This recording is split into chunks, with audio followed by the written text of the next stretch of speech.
Hello, my name's Elizabeth, and I'm glad to be able to tell you this story from the Bible. It comes from Luke chapter 22.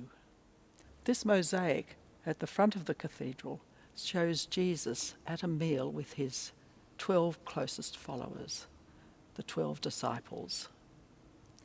We sometimes call this event the Last Supper because it was their last meal together before Jesus was crucified. Jesus had taught that the kingdom of God was coming. He'd healed the sick, he'd called people to change their lives, and he'd forgiven their sins. He'd claimed to be the Messiah, the new king that God was sending to bring about justice and peace.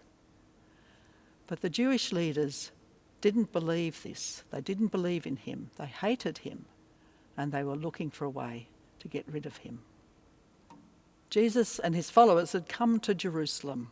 It was festival time, the festival of Passover.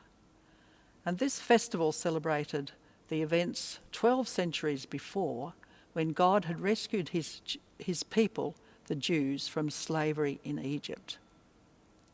Every year, the Jews remembered this rescue in a special feast.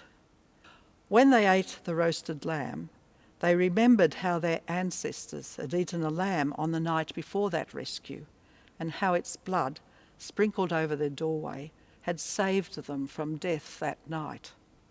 They also remembered how God had made a covenant with his people, a binding agreement with their ancestors. Jesus and his 12 disciples began to celebrate the Passover together. Someone, we don't know who, had set up a room for them. There was a roasted lamb, and there was bread to eat and wine to drink. Jesus said to his followers, "Friends, I'm really glad to be able to celebrate this Passover meal with you tonight before I must suffer and die. I won't eat a Passover meal with you or drink wine again with you until this broken world is fully restored with God my Father as King." Jesus knew that the next day he would be crucified. This was part of the mission that God had given him. He had tried to tell the 12, but the message hadn't really sunk in. During the meal, Jesus picked up some bread, said a prayer over it, broke it, and gave the pieces to his followers.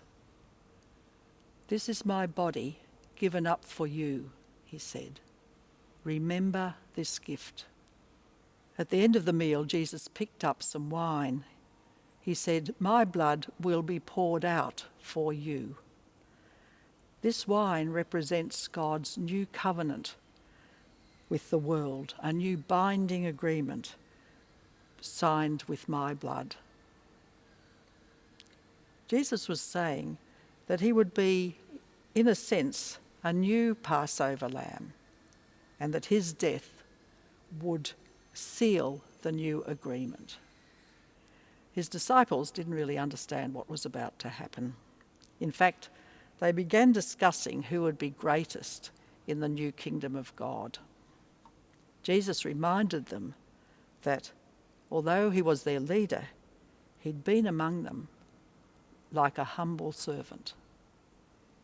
Later that night, Jesus was betrayed, arrested, and handed over to the Jewish authorities.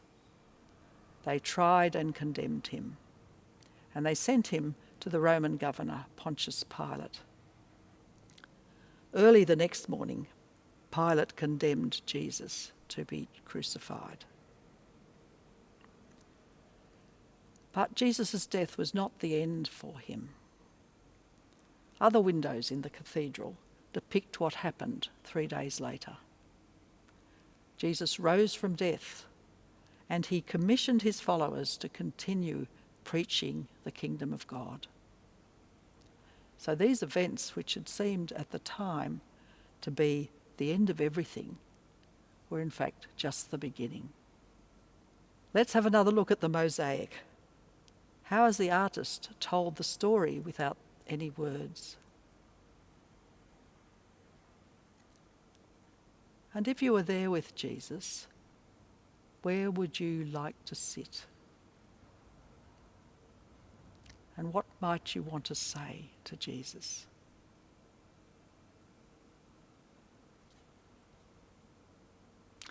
There are many things I love about this story.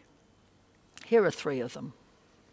When the historian Luke was writing his gospel, he spoke to very many eyewitnesses who'd been with Jesus. I love the way that the disciples were so honest about their failings and when they didn't understand.